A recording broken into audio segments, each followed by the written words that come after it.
Genesis chapter 45. Joseph could stand it no longer. There were many people in the room, and he said to his attendants, "Out, all of you." So he was alone with his brothers when he told them who he was. Then he broke down and wept. He wept so loudly the Egyptians could hear him, and word of it quickly carried to Pharaoh's palace. "I am Joseph," he said to his brothers. "Is my father still alive?" But his brothers were speechless. They were stunned to realize that Joseph was standing there in front of them. "Please, come closer," he said to them. So they came closer, and he said again, "I am Joseph, your brother, whom you sold into slavery in Egypt.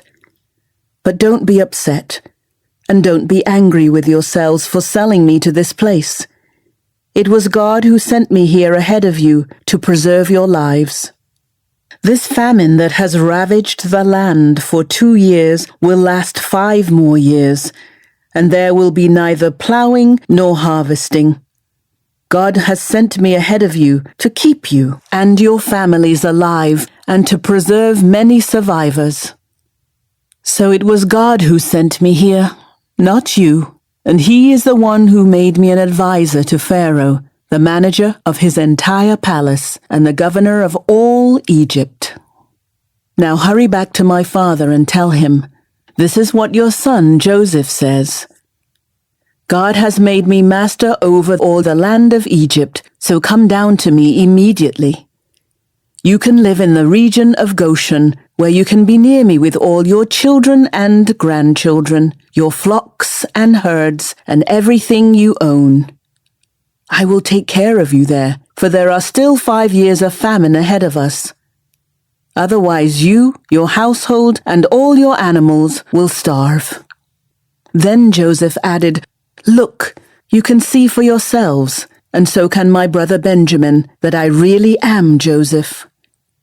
Go tell my father of my honored position here in Egypt. Describe for him everything you have seen, and then bring my father here quickly." Weeping with joy, he embraced Benjamin, and Benjamin did the same. Then Joseph kissed each of his brothers and wept over them. And after that, they began talking freely with him. The news soon reached Pharaoh's palace. "Joseph's brothers have arrived." Pharaoh and his officials were all delighted to hear this. Pharaoh said to Joseph, "Tell your brothers, this is what you must do. Load your pack animals and hurry back to the land of Canaan. Then get your father and all of your families and return here to me. I will give you the very best land in Egypt, and you will eat from the best that the land produces." Then Pharaoh said to Joseph, "Tell your brothers, take wagons from the land of Egypt to carry your little children and your wives, and bring your father here. Don't worry about your personal belongings, for the best of all the land of Egypt is yours." So the sons of Jacob did as they were told. Joseph provided them with wagons as Pharaoh had commanded, and he gave them supplies for the journey. And he gave each of them new clothes. But to Benjamin he gave 5 changes of clothes and 300 pieces of silver.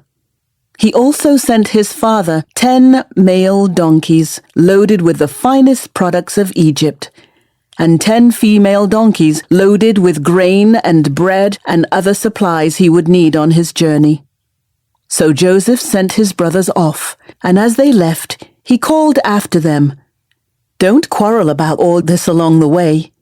And they left Egypt and returned to their father Jacob in the land of Canaan. "Joseph is still alive," they told him, "and he is governor of all the land of Egypt." Jacob was stunned at the news. He couldn't believe it. But when they repeated to Jacob everything Joseph had told them, and when he saw the wagons Joseph had sent to carry him, their father's spirits revived. Then Jacob exclaimed, "It must be true. My son Joseph is alive. I must go and see him before I die."